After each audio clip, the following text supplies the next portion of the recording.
दोस्तों, कुछ लोग 100-200 कुंडल गेहूं पैदा करके पटेल बनता फिरे कि हम तो पटेल हैं, हमारे पास जमीन है, जायदाद है।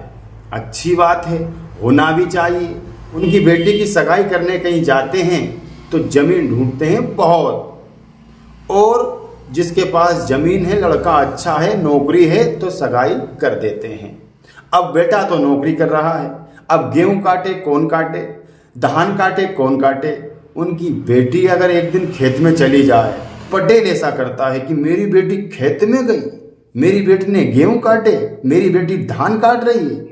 तो भैया, जब तुम्हारी बेटी गेहूं चने नहीं काट सकती है, धान नहीं काट सकती है, खेत पर नहीं जा सकती है, तो जमीन का ही तुम माँ चुदाने देखने गया था?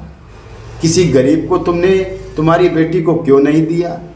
जब बेटी के लिए तुमने जमीन देखी है तो तुम्हारी बेटी को क्या मिट्टी खाने का शौक है कि वो गार खाती है? मेरी बात थोड़ी ध्यान से सुनना।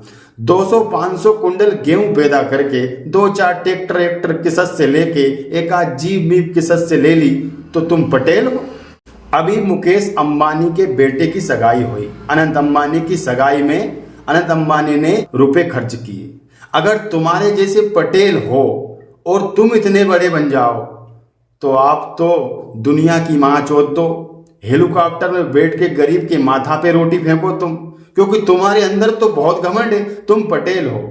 तो एक बात, घर का ही पटेल बने रहो आप। दुनिया को अपनी तुलना में मत तोलो, किसी को देखकर मुंह मत मोड़ो। अपनी बेटी को इतना बड़ा सर का ताज मत बनाओ कि मेरी बेटी तो फाइनल पढ़ रही, ये कर रही, वो कर रही, पटवारी बन रही है।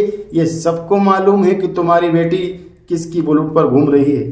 तुम्हारी बेटी कॉलेज के बहाने जा रही है, वो क्या कर रही है। मैं बेटी की बुराई नहीं कर रहा हूं, मैं तुम्हारे अहंकार की बात कर रहा हूं जो तुम चर्चा समाज में फैलाते हो।